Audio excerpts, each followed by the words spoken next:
For this to become bullish again, the price would need to get back above the daily open, flip it back into support and above the VWAP. And that's really bullish territory. But right now we're in bearish territory. We're seeing some bearish divergences locally. Across the range we're bullish, but across this local pit, this local area, we're a little bit bearish.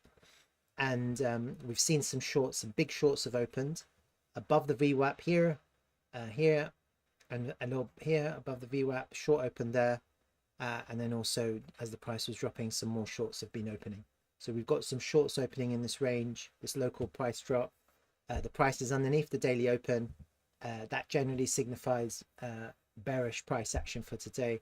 And we're underneath the VWAP, underneath daily open and the VWAP that's bearish. You've got longs which could be trapped. If the longs get trapped, they could pull the price down. So it's just context for today actually, but just bear in mind that we're still bullish across the range. The CVD's gone lower, the price has been absorbed, but it does also, it does scare me a little bit, because you could have people who are long from all the way back here. They're just holding out their longs, waiting for the next pump, waiting for 130k. If they get trapped, if this range gets trapped and the price drops, then you're going to have a massive liquidation run to the downside, and you have to kind of be aware of that for today. And so what are we looking at here? So this is my chart from 3 days ago. Last time I streamed was 3 days ago, and I basically was saying there's two ideas in my mind. I was thinking either we just kind of have a real failed auction drop and go down for a bounce off my area of interest, which was around here, the 50% mark, or we kind of range a little bit here and form some kind of bullish flag type scenario. And you know, you draw squiggles, it's never exactly the way you want it, but I think the idea was okay, wasn't it? It does look like the idea was okay, that it did kind of go down to where I kind of wanted it, and it did kind of, although I thought maybe it would range a little bit more, I would have preferred it to range a little bit more down here to try and go down to come back up. It hasn't done that. It bounced up immediately. So this kind of price maneuver is a little bit more bearish. This would have, for me, this would have been more bullish. If it would have come down here and done that and then come up, that would have been more bullish for me. This kind of just goes straight down and bounce is, for me, is a little bit more bearish. Okay, I don't really like it, to be honest with you. So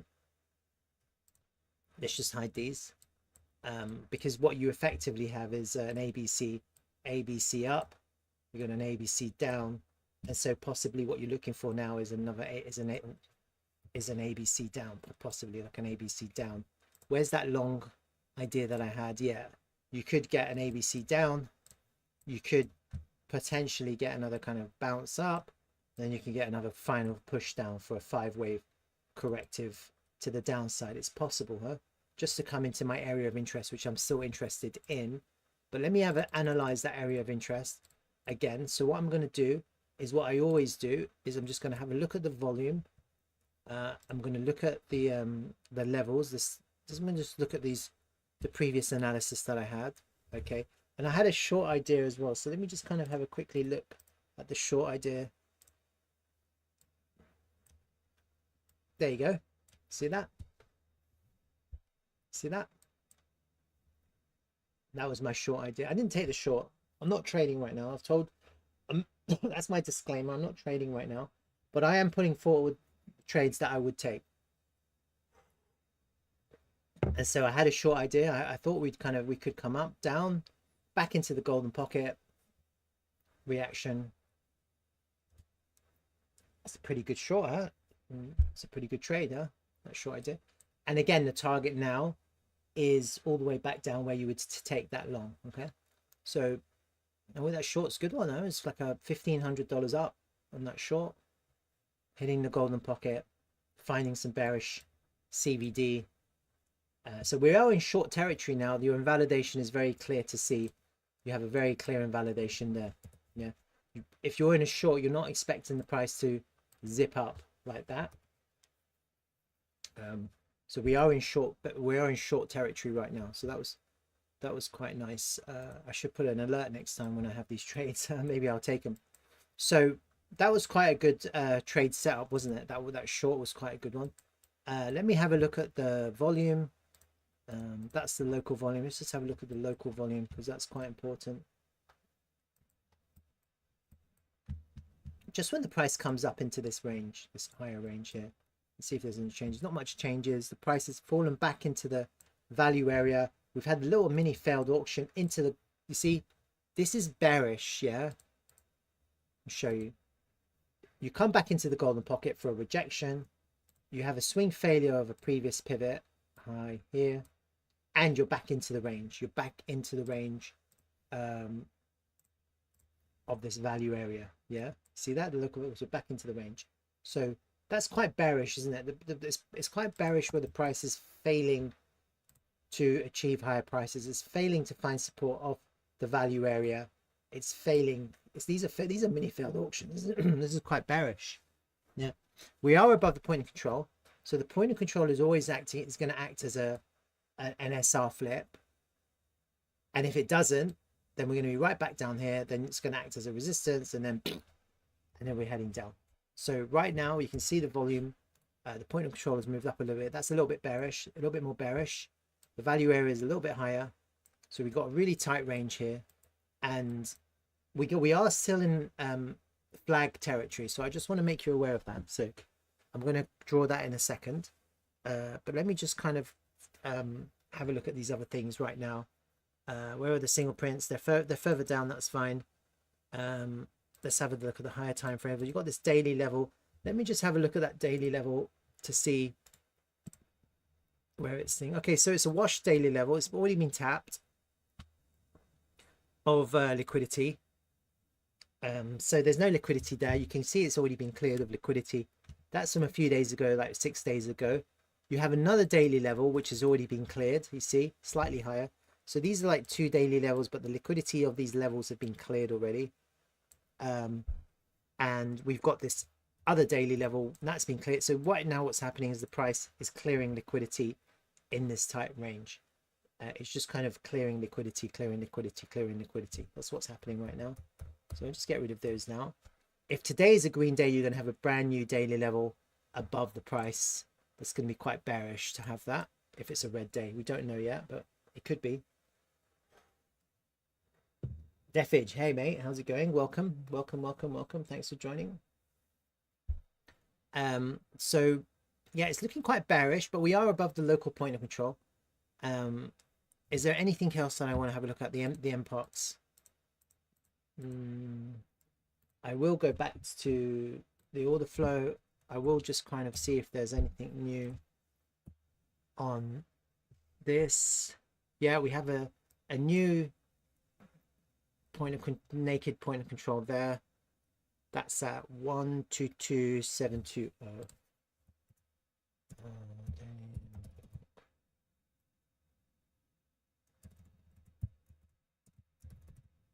That's 122700. Okay, and then we've got this one lower down. I don't know if I marked it 11700. Just mark that down.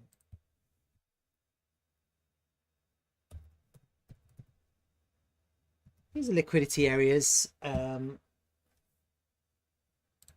go back to my MPOX here.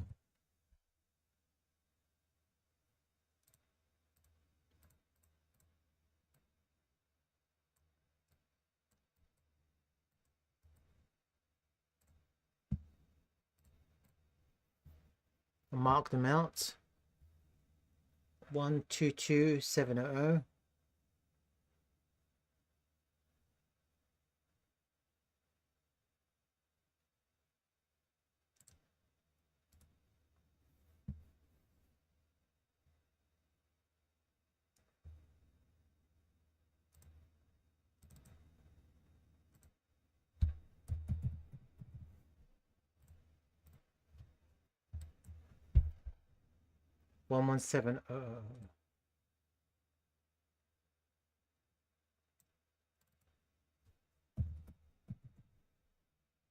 These are untapped liquidity levels, naked daily points of control. The price usually, not always, usually will react off these areas. Okay, so there is a little bit of liquidity left in this range, one higher up, one lower down.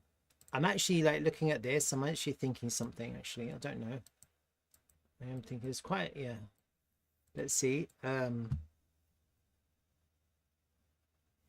That was my original, yeah, that was a short, yeah, and that's the long.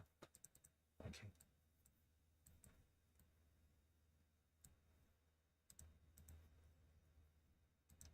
So undoubtedly that long is still good. Huh? That long is still good because you got some MPOX. Pardon me. You've got the 50 fib and you're coming into the breakout area. You're looking at around somewhere, and you've got some single prints too. And so the single prints are really important. So you fill the single prints and you have a really nice push up. That's really the best long still here. But just because of these MPOX, I'm just thinking to myself, this is our range bound long that I imagined. That was the short, so that hit correctly. Okay. But I am seeing a little bit of a different kind of flag forming here.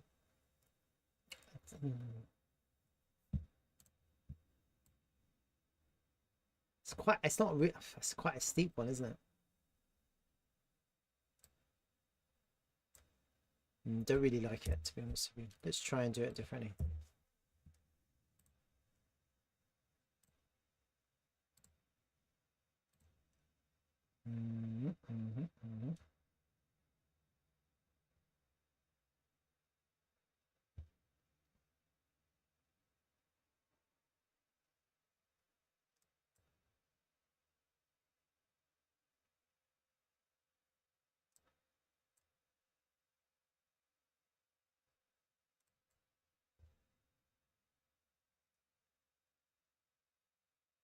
No, I don't like it. All right. So actually, I don't think it's flagging. I actually think it's looking really bearish. What you have here is what I said before. You have an ABC here, ABC here, and probably we're looking for an A, B, C like that. At the very least, in that last wave, you could get a real drop like that. It could be like that, right? It's like I get one ABC, ABC, and then a last 5 wave push down, like a pattern. It could be like a 3 drives. That N1 could be like a 3 drives pattern to the downside. If it was going to do a 3 drives, it'd be like this and like this and like this. It'd be like that. For a bounce right back up to there. That would be a 3 drives at the end of those two on a corrective drop, or it could just be ABC, ABC, ABC. You know, you could get something like that. It's kind of what I'm thinking, actually, to be honest with you. I'm still there in terms of this. The way I'm looking at this, it's looking pretty bearish, isn't it? It's looking pretty bearish. Once these longs are trapped, then we'll have to see what happens next.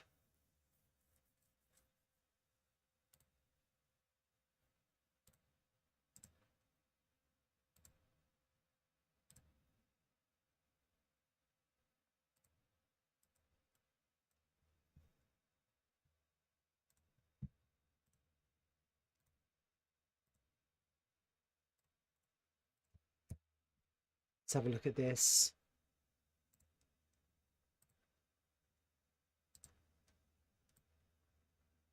That's your 1-to-1.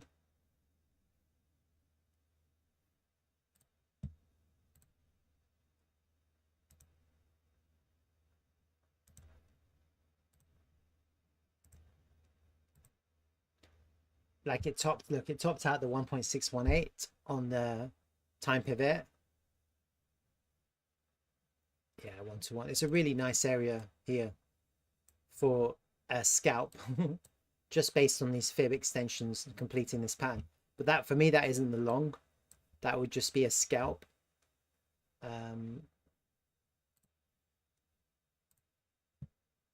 Here to go back up, resist, and then have one more drop to this low MPOC, which is the 1.618, which is where I've got my it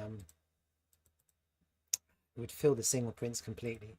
Yeah, it would be all the way down here. So actually that long, it could be premature to catch it there. Maybe a bit lower.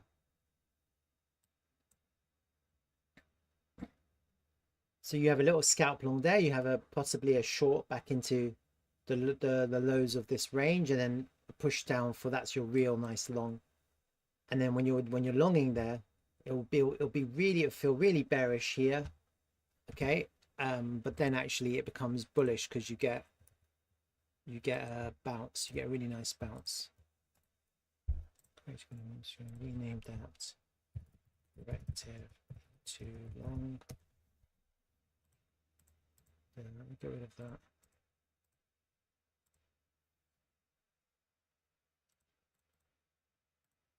Don't need that one.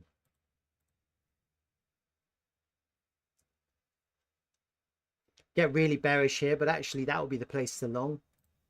And bam, bam, bam, right back up. Now, how far up does it go? Who knows? No one really knows. No one can predict that. Possibly from the pivot there back up to the golden pocket, it would be like this. It would be bearish and then bounce, golden pocket, lower, and then we have to see what happens. No one really knows. Yeah, that's the thing. No one knows. Then you're forming some kind of a trend line here. You see that? And actually what you want to see then is for continuation, what you're going to see is you want to see that trend line to break, don't you? You want to see it break, and then you'll start pumping. Yeah. So now that we're forming an outer trend line, what we want to see now is a break. But I don't think it's going to happen in the next instance that we go up to test the trend line, especially if we go down. That'll be a really nice long to go right up to test that trend line into a golden pocket again for another golden pocket, and then we'll be stuck here for a little bit, and then maybe we have a chance, Bitcoin will have a chance to break out. I'll keep these drawings, you never know, like it kind of coincides with this long here, which I have in mind anyway. And obviously the bearish idea would be a long here, and like I had before here, look, it would be to go up, reject, and then fall right back down. That would be ultra bearish. If that was to happen, crypto's crashing. So we have to be aware of that. You always have to be aware of the downside possibilities, and that's kind of why I draw these things. But at the moment, I feel that it's bearish in the local price action. I probably think we're going to bounce here off this ABCD at around 113,500 for a bounce up, maybe a further push down into your kind of major liquidity area for a nice long up. Put some volume here. Do you break that in the first instance? No, probably not. Then you come down for a higher low, up for a lower high, and then maybe we have a chance to break this outer trend line to actually start going up again. I think the market is bullish, so the sentiment overall is bullish, but right now what's happening is the price is clearing liquidity. It's liquidating shorts, liquidated longs, and probably trying to go back down. You know, correct. It's trying to correct, isn't it? I'll keep all of these, and we'll just save them for next time, and I'll just keep all of this. And so when I come and have a look at this on Sunday, then I can kind of revisit. Yeah, I'm not revisiting every day these days. I'm streaming on Sunday, on Tuesday, Friday. I think I'm doing 3 days a week at the moment: Sunday, Tuesday, and Friday. So yeah, Sunday will be the next stream. If I do any kind of midstream streams, it'll be like a stream and chill. But I'm not trading, so that's why I'm not streaming so much. When I start trading, I'll be streaming a lot more because I'll be on the charts a lot. But that short was great. Like, come on, give me a little bit of credit. That short, that was a planned trade. That was a really great trade, wasn't it? That was a perfect entry. Look, back test, golden pocket. Yeah, you know, you have to plan these things, and if it happens, it happens, you know. And actually, the original long that I had, the range bound long, look, it kind of did go down into my area of interest and go up. It was a terrible price action to go up, to be honest. It was a hard long to take because of how slow it went up. Like, but you do have invalidations as the price goes up. You had this kind of pivot. So wherever you're longing here, you do have an invalidation. So it does give people ample opportunity to take their first profit if they were in a long. And if they're getting stopped out now at break even, it's because this is a shit long. Yeah, it's a shit long. All right, so right now I think shorting is probably better. let's any questions? Otherwise, I'm going to move on. There's